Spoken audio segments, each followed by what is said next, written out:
Santiago മാർട്ടിന്റെ ഉടമസ്ഥതയിലുള്ള ടീസ്റ്റാർ lottery agency GST registration അനുമതി തേടിയപ്പോൾ കേരളം എതിർത്തില്ല. അപേക്ഷ ലഭിച്ച 3 ദിവസത്തിനുള്ളിൽ എതിർപ്പുണ്ടെങ്കിൽ സംസ്ഥാന GST വകുപ്പ് അറിയിക്കണമെന്നാണ് വ്യവസ്ഥ. എന്നാൽ സോഫ്റ്റ്വെയർ പൂർണ്ണ സജ്ജമാകാത്തതിനാൽ അപേക്ഷ സമർപ്പിച്ചത് അറിയാതെ പോയെന്നാണ് സംസ്ഥാന GST വകുപ്പിന്റെ നിലപാട്.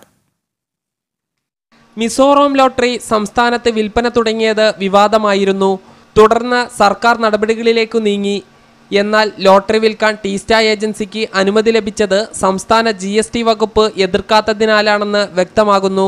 നിയമപ്രകാരം ഒരു വ്യാപാരി രജിസ്ട്രേഷനായി അപേക്ഷിച്ചാൽ 3 ദിവസത്തിനകം സംസ്ഥാന GST വകുപ്പിന് എന്തെങ്കിലും എതിർപ്പുണ്ടെങ്കിൽ അറിയിക്കണം. അല്ലാത്ത പക്ഷം ഇതിന് അനുമതി ലഭിക്കും. ഇതാണ് ടീസ്റ്റാർ മറയാക്കിയത്.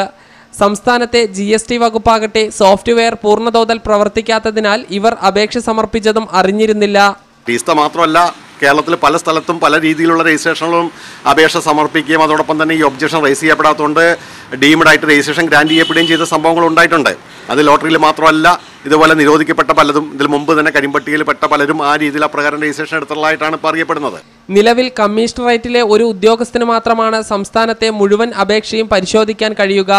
സോഫ്റ്റ്വെയർ പൂർണ്ണതോതിലായാൽ മാത്രമേ ഓരോ ഓഫീസിലും അപേക്ഷ പരിശോധിക്കാനാകൂ.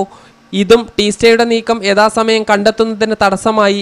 നിലവിലെ സാഹചര്യത്തിൽ സംസ്ഥാനത്തെ GST വകുപ്പ് ഉദ്യോഗസ്ഥർ അറിയാതെ ഏതൊരു വ്യാപാരിക്കും GST രജിസ്ട്രേഷൻ എടുക്കാവുന്ന അവസ്ഥയാണുള്ളത്. സാജിദ് അജ്മൽ, മീഡിയ 1, കോഴിക്കോട്.